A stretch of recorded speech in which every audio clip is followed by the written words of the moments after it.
Tac, démarrer. Donc bonjour à tous pour la première conférence de Redessin Libre sur la partie technique. Je vais essayer de vous expliquer ce qu'est le langage Elm ou ELM, je ne sais pas comment on dit trop. Donc moi je me présente rapidement. Est-ce que ça marche? Non, ça ne marche pas évidemment. Super. Hop, hop, voilà, super. Donc je me présente rapidement, je m'appelle Alexis Couronne, je suis développeur depuis 11 ans, pour ceux qui ne me connaissent pas. Python, JavaScript, ELM, Golang, c'est les langages que je pratique, enfin surtout Python et JavaScript dans le milieu professionnel, et ELM et Golang dans le milieu perso à la maison, quoi. Et actuellement, je suis développeur front chez Gandhi. Avant de parler de l'ELM, je vais d'abord faire un petit récap sur l'existant de JavaScript. Donc aujourd'hui, la plupart des développeurs JS travaillent avec un outil de transpilation, c'est-à-dire qu'ils ne codent pas forcément un JS, enfin avec le JavaScript qui va être directement interprété par leur navigateur Internet. Ils passent par ce qu'on appelle des transpilers. Donc il y a eu la mode de CoffeeScript il y a quelques années, c'est un peu tombé... C'est un peu retombé, ce mode-là, où c'était une sorte de langage entre Python et Ruby. Il y a eu l'apparition de Babel, qui a permis en fait d'utiliser des nouvelles fonctionnalités qui n'étaient pas encore publiées sur l'ensemble des navigateurs, mais on pouvait du coup développer un JavaScript avec toutes ces fonctionnalités avant qu'elles soient vraiment... introduite dans le navigateur. Et c'est ce que les gens aujourd'hui utilisent en majorité. Et il y a un troisième qui prend aussi pas mal de place aujourd'hui, qui s'appelle TypeScript, qui est développé par Microsoft et qui a introduit une notion de typage à JavaScript. Donc une fois qu'on a écrit donc, tout notre code dans l'un des trois langages, en fait, le transpiler va transformer donc, le JavaScript en JS compatible avec tous les navigateurs. Aujourd'hui, là, je crois que j'ai sauté un truc. La plupart les trois gros frameworks les plus utilisés en JavaScript sont React.js, Angular et Vue. Ces trois frameworks ont des notions assez... enfin, qu'ils partagent en tout cas, notamment la partie composant, c'est-à-dire que chaque gros élément graphique qui va être présent sur la page va être codé sous forme de, on va dire, pour résumer, fonction qui va prendre certain nombre de propriétés, de paramètres, et va donc rendre un composant à part entière. Donc ça peut être, par exemple, un bloc de commentaires avec un bouton, etc. Enfin bon, voilà. Donc ça, c'est une des notions que partagent les trois frameworks. Ils ont aussi, tous les trois, une architecture flux. Donc cette architecture-là a été introduite par Facebook il y a, je ne sais plus combien de temps, je crois que c'est 4-5 ans, 4 ans, on va dire, 3-4 ans, 3 ans. Donc en fait, c'est une sorte de... Alors, je vais peut-être faire crier certaines personnes, mais c'est une sorte de MVC, mais unidirectionnel. C'est-à-dire qu'en fait, on va, depuis la vue, lancer une action. Par exemple, j'ai cliqué sur tel bouton et le fait d'avoir appuyé sur tel bouton va lancer une action qui va être dispatchée à travers ce qu'on appelle, donc ça c'est un élément interne au framework qui s'appelle le dispatcher, et en fonction de l'action qui aura été dispatchée, on va aller modifier ce qu'on appelle le store. Le store, c'est un peu la partie modèle dans notre architecture flux. Et le fait d'avoir modifié donc le modèle, en interne, va rafraîchir l'ensemble des vues concernées par cette modification de modèle-là. Et donc, tout ça de manière unidirectionnelle. On va jamais, par exemple, la vue va modifier directement le store, ou, etc., comme on a pu le voir dans certains frameworks MVC en Java, etc. Aujourd'hui, dans cette architecture flux, c'est vraiment unidirectionnel. Donc, les deux grandes librairies qui utilisent notamment ce système-là, c'est Redux et Vuex avec Vue, justement. Une autre approche qui a été introduite par ces trois frameworks, mais bon, à différentes étapes de leur création, ils ne l'ont pas tous introduit en même temps, c'est ce qu'on appelle le Virtual DOM. Donc en fait, je crois que c'est les ingénieurs de chez Facebook, quand ils ont développé React, se sont aperçus que modifier le DOM, c'est-à-dire toute la partie vraiment purement HTML, visuelle, qui est affichée à l'écran, modifier cette partie-là était très demandante en ressources quoi, pour le processeur, etc. Parce que ça redemande des calculs d'affichage, etc. Donc c'est très gourmand.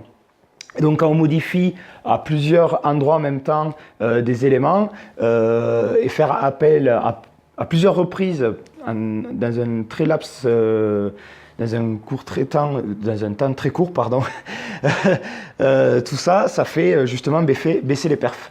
Donc, en fait, ils ont introduit ce qu'on appelle un virtual DOM, c'est une sorte de couche entre ce que le développeur va manipuler et le vrai DOM, c'est-à-dire le vrai HTML qui va être affiché à l'écran.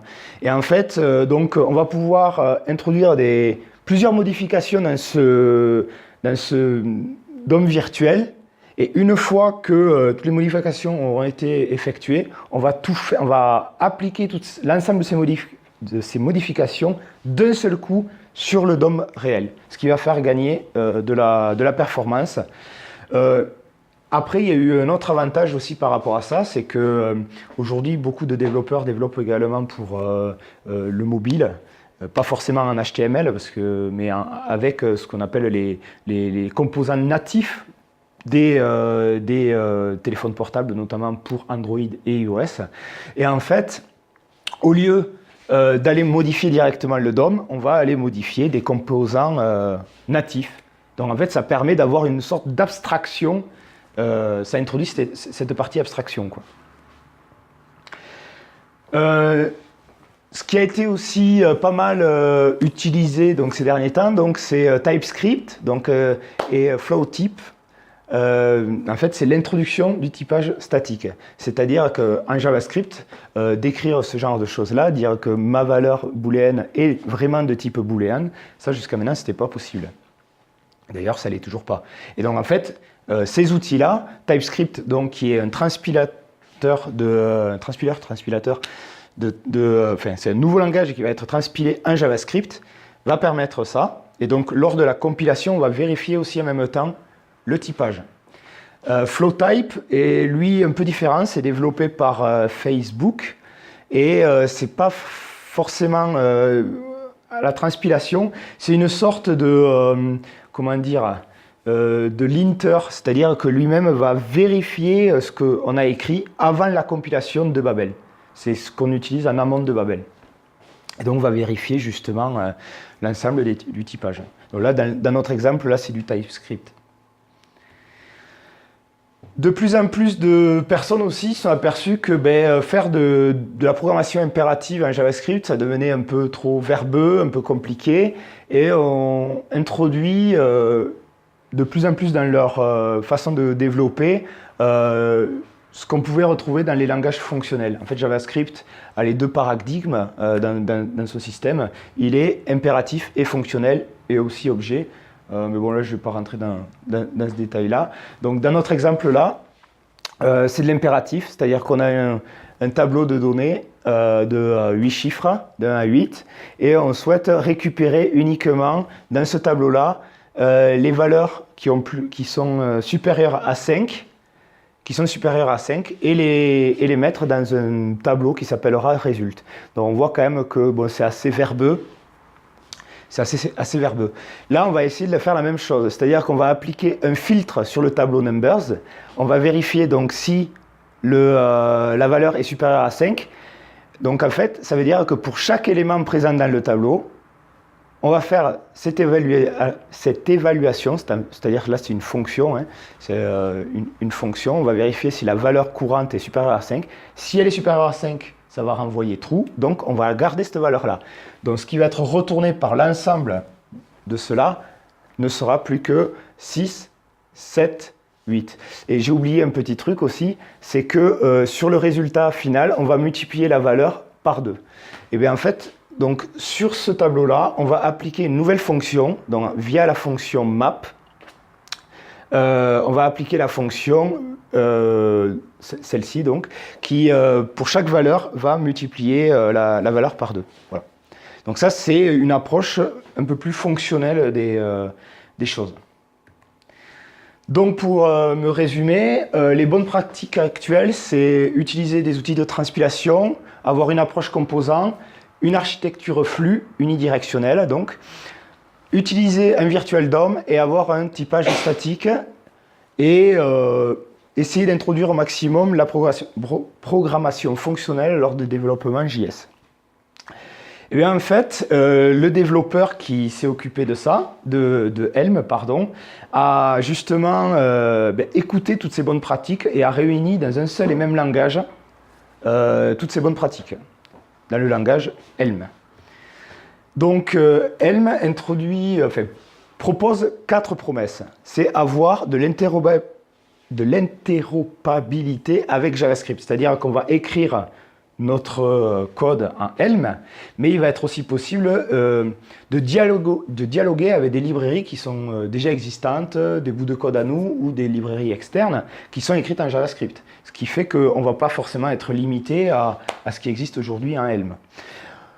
Il a aussi la promesse d'avoir d'excellentes performances. Donc je vous invite à aller sur le site d'Helm, helm-lang.org de mémoire, qui justement dont a fait une sorte de benchmark et test entre Angular 1, Angular 2, React, Ember et Helm. Et donc par rapport au benchmark qu'il semble avoir réalisé, c'est lui qui s'en tirerait le mieux. Il a introduit aussi le versionnement sémantique imposé et automatique. C'est-à-dire que aujourd'hui, dans la plupart dans le développement, on utilise donc ce qu'on appelle le semver, c'est-à-dire 3 chiffres, trois nombres, séparés par une virgule. Donc le premier, ça va être une majeure, c'est-à-dire qu'on va casser l'API de la librairie ou du logiciel qu'on est en train de développer. Le second, ça va être un ajout de fonctionnalité. Le troisième, c'est un fix bug. Et donc lui, en fait, quand on va compiler, quand on va essayer ensuite après de packager notre librairie, qu'on va vouloir l'envoyer donc sur l'équivalent de NPM, lui va détecter si justement il y a des breaking change ou est-ce que c'est des simples ajouts de fonctionnalités ou justement un correctif de bug. Et lui va donc automatiquement nous imposer une version sémantique à notre librairie, à notre package. Et alors une des grandes forces aussi, c'est qu'il n'y a pas... Oula, je crois qu'il y a une typo qui s'est glissée dans mon truc. Il n'y a pas d'exception à l'exécution. C'est-à-dire qu'une fois que vous avez écrit votre langage, votre fichier Helm, que le compilateur donc, a transformé, a transpilé en JavaScript votre fichier, vous êtes sûr à 100% qu'il n'y aura pas d'erreur d'exécution. Il y aura potentiellement des bugs. Si par exemple vous avez fait une fonction qui s'appelle ajouter de nombres et qu'à l'intérieur vous faites une soustraction, ça forcément Helm ne va pas être capable de détecter ce genre de bug là. Par contre, il ne pourra plus, il ne va pas planter, il ne va pas y avoir de null pointer exception qu'on peut retrouver ou undefined is not a function, tout ce genre de choses qu'on peut retrouver bien souvent malheureusement en JavaScript. Donc sous le capot d'Helm, c'est du typage statique, comme on a pu le voir avec TypeScript, de l'immutabilité, c'est-à-dire que toute valeur va être immutable, c'est-à-dire qu'une fois qu'on aura affecté une valeur dans une variable, en fait on ne pourra plus jamais la modifier. On ne va plus du tout pouvoir la modifier. Il y aura aussi des fonctions pures, sans état, et donc idempotentes. C'est-à-dire que, contrairement à ce qu'on peut avoir dans la programmation orientée objet, l'appel d'une méthode 2 fois à la suite va potentiellement renvoyer 2 résultats différents. Parce qu'à l'intérieur de la classe, de l'objet, on va entretenir un état qui, lui, va pouvoir justement jouer sur le résultat de l'appel de la méthode. Là, dans notre cas, c'est des fonctions pures. Donc, vous pourrez appeler 1 million de fois la fonction. Si vous passez chaque fois les mêmes paramètres dans cette fonction-là, vous aurez chaque fois le même résultat. Donc, c'est facile à tester aussi, du coup. On n'a pas de notion d'objet. On n'a pas de notion d'objet, de classe, etc. Ça va être ce qu'on appelle des records, l'équivalent des objets JavaScript, c'est-à-dire ou des structures en C. On va aussi ne pas avoir de nul. La notion de nul et d'undefined n'existe pas. C'est clairement, ça n'existe pas. C'est remplacé par autre chose. On va y venir. Donc le langage typé, donc là vous avez un peu de Helm sur votre droite. Il y a du int, du float, du string, du char, du bool, du list, du tuple, du record. Donc, en fait, là, on s'aperçoit qu'on peut donc déclarer une variable via des annotations en disant que ça va être un entier et on affecte une valeur. À partir de ce moment-là, on dit qu'elle est immutable, immuable. On va plus pouvoir modifier du tout sa valeur. On va pouvoir aussi créer des alias. Donc, ça, c'est super pratique. Par exemple, name, nom en français. En fait, grâce à ça, ça va permettre de documenter notre code sans avoir à faire de la documentation, en fait. On comprend directement que name, ça sera forcément une chaîne de caractères, etc. Ensuite, on va avoir aussi des alias, donc qui seront un agrégat, enfin des alias typiquement comme personne là, qui va être un agrégat de plusieurs types, comme les structures en C. Et donc, en fait, on va pouvoir ensuite, une fois que là, le type est déclaré, on va pouvoir donc déclarer une variable qui sera de type personne et on va mettre les valeurs comme il faut. Vous remarquerez que les accolades et les virgules sont en début de ligne, contrairement à JavaScript. On le retrouve souvent en fin de ligne. Moi, personnellement, je trouve ça assez pratique. Ça va permettre en fait de copier indéfiniment, par exemple, cette ligne-là et de rajouter facilement des éléments. On aura aussi des union types. Par exemple, doorState, donc l'état de la porte, va être soit open, soit close. C'est-à-dire que quand on va déclarer une variable de type doorState, elle ne pourra avoir que ces deux valeurs. Si on essaie de mettre autre chose, le compilateur va crier, nous dira, là, c'est pas possible, il y a une erreur. Et enfin, on n'est pas obligé d'utiliser on n'est pas obligé de déclarer le type d'une variable. Le langage est assez puissant pour faire de l'inférence de type, c'est-à-dire qu'il va comprendre lui-même quel type va être la variable lors de l'affectation, comme on peut le retrouver dans certains langages comme Python, Ruby, etc. Chose qui, de mémoire, je me dirais si je me trompe, mais en Java, par exemple, c'est absolument pas possible. Je vais voir où j'en suis là. Hop.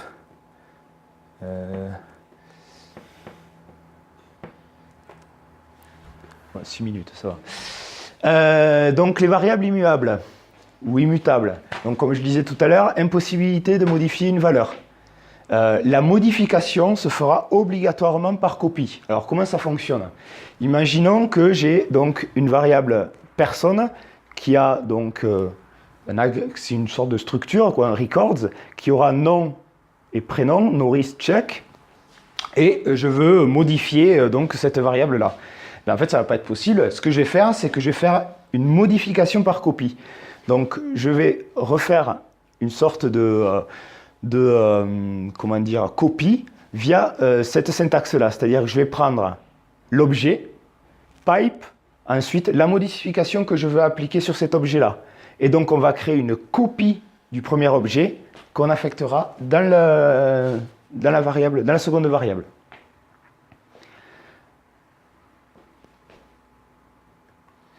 Les fonctions pures. Donc là, en fait, le résultat ne dépend que des paramètres de la fonction. Enfin, oui et non. On peut évidemment déclarer, par exemple le chiffre pi, l'importer de math.pi, et l'utiliser à l'intérieur pour, par exemple, faire une multiplication, addition, ce que vous voulez, un traitement à l'intérieur d'une fonction.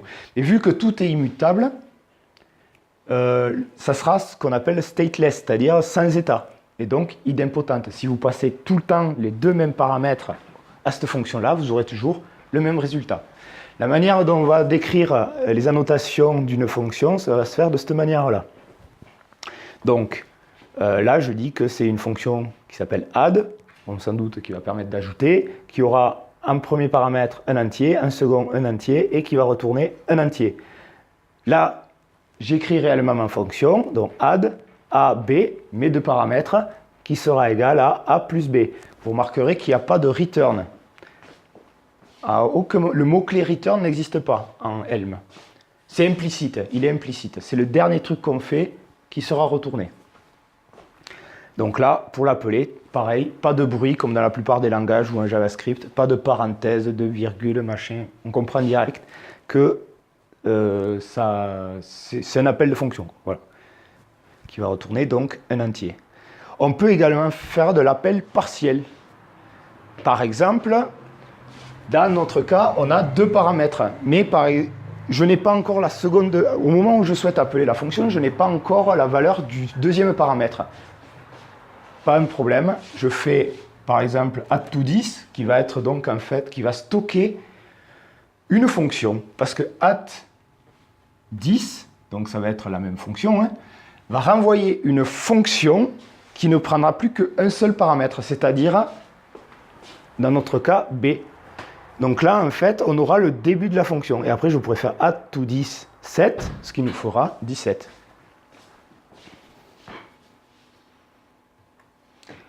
Donc on n'a pas d'objet, pas de notion de classe et donc pas d'objet. Et comme on a pu le voir, on utilise les records. Pas de nul ou undefined. Alors, contrairement à JavaScript, on ne va pas avoir, et dans beaucoup aussi de langages, c'est non en Python, nil je crois en Ruby, nul en Java. Et la plupart du temps, undefined, enfin les deux notions existent en JavaScript, undefined et nul. À la place, on va avoir ce qu'on appelle un type particulier qui sera maybe. Donc comme on a pu le voir tout à l'heure, c'est en fait lui aussi un alias. Pas un alias, une union de type, pardon. Et en fait, une union de type qui va prendre un paramètre, décrit par A. Donc ça sera dans cette valeur qui aura pour type maybe int, par exemple, il ne pourra être stocké dans cette valeur-là, dans cette variable-là, soit nothing, soit just suivi de la valeur. Donc, en fait, quand on va coder, on ne va pas faire du code défensif comme on a l'habitude de le faire dans le langage JavaScript ou Java, etc. C'est-à-dire essayer de calculer tous les cas possibles. Et c'est-à-dire, est-ce que la valeur n'est pas égale à nul? Et donc créer des cas particuliers dans notre code dans ce cas-là. En fait, c'est directement à la compilation de notre programme ELM que le compilateur va détecter, il va détecter lui-même si on gère les deux cas, c'est-à-dire nothing ou just A. Je ne sais pas si c'est très clair. On va y revenir tout à l'heure, de toute façon, avec un petit bout de code, ça sera peut-être plus clair pour tout le monde. Le compilateur, c'est aussi votre meilleur ami. Il a des messages d'erreur très clairs, comparé, enfin moi personnellement, pour avoir vu, pour bosser un JavaScript tous les jours, les erreurs JavaScript, faut avouer que c'est quand même pas super, m'accorderait que c'est pas super clair, quoi. Là, il va vraiment vous expliquer vraiment le problème qu'il y a, et va même des fois vous conseiller et vous donner va vous faire des propositions alternatives à ce que vous avez fait. La qualité du code est vérifiée à la compilation. Et lorsque vous faites un bundle, c'est-à-dire que vous allez packager votre application, lui va optimiser le code, toutes les choses qui sont inutiles, il va les enlever du code JavaScript généré et donc ça ne sera pas présent dans votre package final. Donc par exemple, comme message d'erreur, donc là j'ai créé une liste qui a donc 3 éléments, 2 entiers, 10, 11, et un troisième qui est de type string, coucou. Il faut savoir qu'en ELM, on ne peut pas stocker 2 types différents à l'intérieur d'une... Déjà? Non, c'est pas vrai. On ne peut pas stocker, c'est horrible en fait, c'est déjà passé, déjà fini. On ne peut pas stocker 2 types d'éléments dans le même tableau. C'est toujours le même. Et donc là, il va vraiment nous expliquer qu'il a détecté un entier sur les 2 premiers, mais le troisième est de type string, et il nous l'explique clairement. Et il nous donne même ensuite un petit lien sur lequel on peut aller se renseigner plus précisément. D'autres messages d'erreur. Donc toujours pareil, on a une liste, on va appliquer un map comme on a pu le voir tout à l'heure. On va essayer de doubler la valeur de chaque élément qui sont présents dans la liste. Sauf qu'en fait là j'ai fait une typo, j'ai écrit zap à la place de map. Ce qui peut arriver, hein. Et bien lui il va détecter, donc forcément il ne va pas compiler vu que la fonction n'existe pas. Et il va me faire des propositions. C'est peut-être l'une de ces méthodes là que tu as essayé d'écrire, quoi. Donc là je vais essayer de vous faire une petite démo. Ouais. Hop. Ok, donc on va compiler. Donc là, vous avez un programme complet en Helm. Donc on va faire des imports qui vont exposer donc certains éléments. Pour chaque élément HTML aussi va être importé via une librairie qui fait partie du cœur du langage ELM qui est fourni avec. Le point d'entrée de notre langage, ça va être, de notre script, va être cette fonction qui s'appelle main, et le package HTML fournit une fonction qui s'appelle beginner program. Et cette fonction-là va prendre donc un record qui a 3 éléments. Le modèle, donc dans notre cas, j'ai mis tout simplement, ça va être un entier qui est égal à 0. Une vue qui va être une fonction qui prendra en paramètre le modèle. Et enfin, une troisième fonction qui s'appelle update, qui prendra également 2 paramètres. Le premier, le message, et le second, le modèle. Alors, vous remarquerez dans update qu'il y a un case of avec un paramètre MSG, donc le message. C'est une sorte de switch case qu'on peut... Il y a 2 notions, dont le if-else, qu'on retrouve dans la plupart des langages, dans Helm, et le switch case, en fait, c'est le case présent.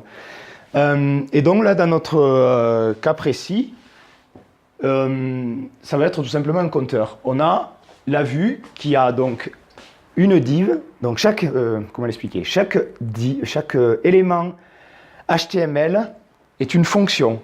Même le HTML ça va être écrit en ELM, contrairement en React où ça va être du JXX, ou en Vue ça va être carrément une sorte de template HTML qu'on va introduire dans notre vue. Là on va tout écrire en ELM. Et donc ça va être des fonctions. Par exemple, l'élément div, ça va être une fonction qui prend 2 paramètres. Et les 2 paramètres sont des tableaux. Le premier tableau va être une liste d'attributs. Par exemple, là, le bouton a comme premier paramètre un tableau, et le premier élément de ce tableau-là est onClick, ce qu'on pourrait retrouver en fait techniquement sur un composant HTML classique, quoi. Et le dernier va être en fait les enfants de cet élément HTML. Alors là, c'est un cas un peu particulier. Pour écrire du texte, on va utiliser la fonction texte qui prendra en paramètre une string. Donc voilà, et donc notre premier div a aucun attribut, ça c'est son premier paramètre, et il va avoir 3 enfants, donc un bouton, une autre div qui affichera donc le modèle, et un autre bouton, et donc chaque bouton aura moins et plus.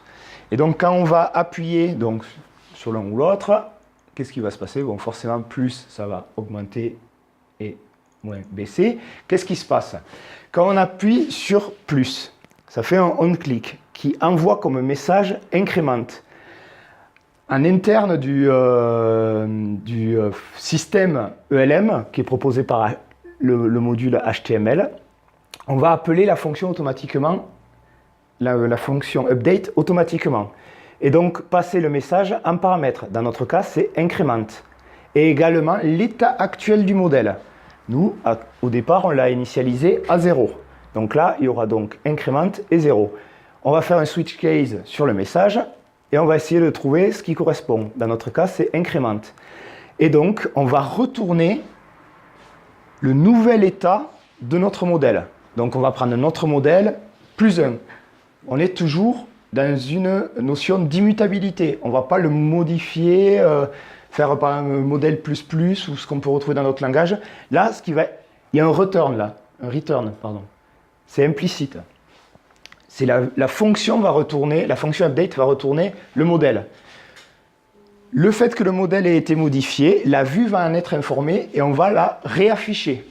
Donc, elle va prendre la nouvelle valeur, c'est-à-dire 0 plus 1, 1, et afficher là, c'est-à-dire entre les deux boutons, la nouvelle valeur du modèle. Une petite modif qu'on peut faire, par exemple, c'est avoir un bouton Reset. Donc là, comme vous voyez, les types, comme je le disais tout à l'heure, c'est des unions, increment ou décrément. Là, je vais essayer de le compiler. J'ai rajouté Reset, je le compile. Et là, il nous crie dessus. Et qu'est-ce qu'il nous dit? Il nous dit, tu as rajouté un type qui s'appelle Reset. Et ce qui est bizarre, c'est que dans ton switch case, en fait, il n'est pas géré. Il n'est pas géré. Donc, il va falloir que tu le gères. Sinon, moi, je ne peux pas compiler. Donc, en fait, on rajoute le reset et on renvoie 0. C'est-à-dire qu'on estime que quand on va dispatcher le message reset, on veut remettre le compteur à 0, tout simplement. Donc là, est-ce que ça va passer? Là, ça passe, évidemment. Mais bon, on n'a pas encore accroché à un bouton cet événement-là, ce message-là. Ben, il suffit de rajouter un bouton.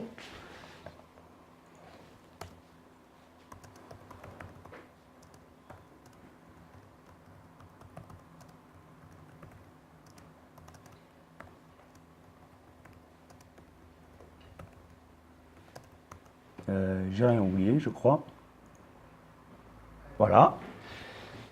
Et donc, je rajoute, j'appuie sur Reset et ça nous remet bien le truc à 0. Tout simplement. J'en ai fini pour la démo. Est-ce que vous avez des questions? Moi j'en ai une. Il n'y a pas de return. Ouais. Du coup, si par exemple, on va dire une fonction à con où si c'est inférieur à 0, on veut quitter la fonction et faire un return de suite pour après traiter que le paramètre s'il est supérieur à 0 par exemple. D'habitude on fait if inférieur à 0, hop, return direct pour retourner la valeur directe et après on a tout notre truc pour que ça soit clair dans le code. Tout notre, comment on fait là en fait, ben là, il y a plusieurs possibilités. Enfin, ouais, non. Plusieurs fonctions. Tu vas faire plusieurs fonctions, en fait, tout simplement. Des agrégats ouais, de fonctions. Ok. Voilà, moi je dirais. Ou alors après, via des if, else classiques, un peu comme tu disais, quoi. Voilà, après sinon c'est un if else, mais donc, ça veut dire qu'on incrémente à chaque fois à l'intérieur d'un if. Voilà, tout simplement. Voilà, c'était la question. J'avais un petit problème, c'est l'immuabilité des variables. Ah oui. Ouais. Oui. Ben, en fait, Ça s'appelle plus variable. Alors juste, le mot variable n'existe plus. voilà, alors en fait, l'immutabilité des variables, c'est qu'au final, ce n'est plus des variables, c'est des constantes. C'est comme si on n'utilisait que des constantes. Il n'existe plus que des constantes dans notre code. Tout simplement. En fait, il faut voir le A égale B comme une fonction de maths. Voilà, on s'approche vraiment plus, là c'est vraiment comment dire, un langage fonctionnel, on s'approche vraiment de ce qu'on peut retrouver en mathématiques. C'est-à-dire qu'on... Oui, ouais, c'est ça. C'est-à-dire qu'on va passer des paramètres et... je sais pas comment l'expliquer en fait. Voilà, une fonction ne va jamais contenir un état. Elle ne va être juste qu'appliquer des modifications aux paramètres. Enfin, des modifications. Elle va créer un résultat uniquement en fonction des paramètres qui auront été passés en paramètres, justement. Il n'y aura pas un changement d'état interne, en fait. D'accord. C'est... Au début ça pique, mais après ça... Et est-ce qu'on peut revoir ton exemple là, parce qu'il y a un truc moi que ça m'a. Allez, l'exemple. L'exemple tout à la fin. En fait, il y a un truc que j'ai pas dû suivre en fait au moment où tu as expliqué. Comment tu arrives à lier decrement de ton switch case en fait. Enfin, en bas tu lui dis on click decrement, Mhm. mais ce n'est pas. Enfin, du coup en fait ton decrement c'est juste. Comment dire. C'est un type, ça revient dans le message. Increment. Et tu relis en fait au mode update. En fait, mais je comprends pas comment ça s'est lié en fait. On décrit. Alors là, en fait, on n'a pas mis les annotations sur les fonctions. Ça va être implicite du coup. Parce que là, il comprend que donc il y a un switch case qui aura un message et donc en fait après il y a increment et décrement. Donc il comprend directement que via l'inférence de type, comme on le disait tout à l'heure, que message sera de type message. Ok. Et lui, en fait, vu qu'on décrit un programme qui prend en paramètre donc la view, les updates et les modèles, toute cette machinerie va se faire en interne de beginner programme, si tu veux. C'est-à-dire que quand on va faire un on-click, lui va envoyer, va dispatcher en interne, je ne sais pas si vous vous souvenez du flux, là, voilà, va dispatcher en interne un message décrément et va appeler la fonction update. Ok. Et donc nous, on fait le switch case sur le message qu'on vient de recevoir. Donc qu'est-ce que prend la fonction update en paramètre? Le message qui est envoyé, qui est dispatché, suivi de l'état actuel du modèle, c'est-à-dire le modèle dans l'état où il se trouve à l'instant T, quoi. Ouais. On va faire un switch case sur ce message-là. Et en fonction du message, nous, programmeurs, on va appliquer une modification au modèle. Dans le cas de increment, on va prendre la valeur actuelle de modèle, on va ajouter 1 et on retourne une copie plus 1 du modèle actuel. Ok. Et donc c'est lui qui va stocker en interne, dans Beginner Programme, cet état-là. Ouais. Et le fait d'avoir modifié le modèle, lui va le détecter en interne et il va donc rappeler la fonction view. La fonction view est passée en paramètre de la fonction view le modèle. Et donc la nouvelle valeur du modèle qui va être donc appliquée sur ce div-là, c'est-à-dire entre les deux boutons là-haut. Okay. En fait, c'est que le update, c'est la fonction mot-clé, on va dire. C'est un peu. Alors pour ceux qui ont fait du Redux, ouais. C'est le réduceur, update. Pour ceux qui ont fait du React Redux, là vous avez le réduceur et là vous avez React quoi, qui applique le state de le state, enfin le store de Redux. Ouais, c'était le update, le mot-clé update. Et le store c'est le modèle quoi. C'est une fonction interne qui toutes les pages, tous les pages du programme qui vont utiliser la fonction update. Ça va les appeler tous en fait. Et checker si l'état et le modèle.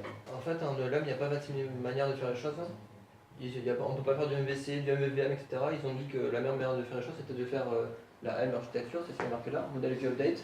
Et du coup, en fait, ils ont tout câblé pour que ça marche comme ça. Ils se sont dit, voilà. On a fait plein de trucs, au final, ce qui marche, c'est ça. Du coup, on va aller. Comme je le disais en début de conf, ils ont regardé toutes les bonnes pratiques qui se faisaient dans le monde de JS. Et ils ont tout introduit et il n'y a qu'une seule façon de faire. Ouais. Je m'arrête là, on me dit que c'est fini. Ce que tu disais tout à l'heure, c'est que c'est plus une programmation d'état qu'une programmation séquentielle. Oui.